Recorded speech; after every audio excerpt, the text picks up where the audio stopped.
tumefungua darasa yetu, darasa kwamba ikiendeshwa na mzee wetu Al-Habib Sayyid Saleh Al-Bahsan, Al-Habib Sayyid Al-Bahsan, Al-Habib Sayyid Ali Badawi, Al-Habib Ahmad bin Al-Habib Saleh bin Ali Jabal maarufu Sheikh Bahsan.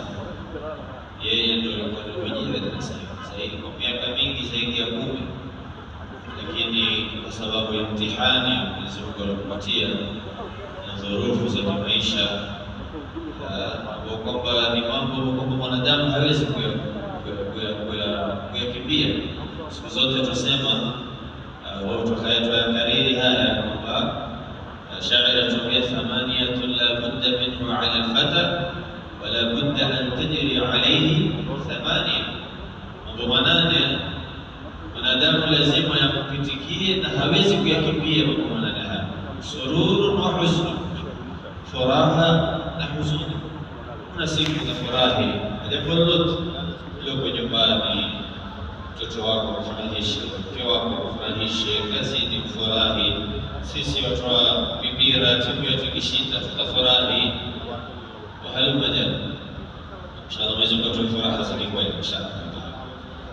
Lakini siku zingine za huzuni tutaondokewa na watu wetu watakuwa wagonjwa, na huzuni zingine biashara zisiingiliane siku ile kawaida.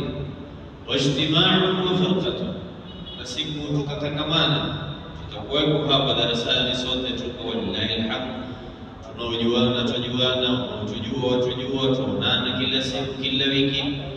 Lakini ni wangapi tulikuwa nao sasa hawapo tena mbele za Mwenyezi Mungu?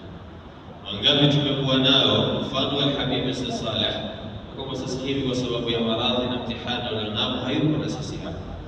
Ni kawaida ya maisha, wajtima'u wa furqatun. Siku tutakusanyana, tutajumuika pamoja, siku nyingine itakuwa hatupo.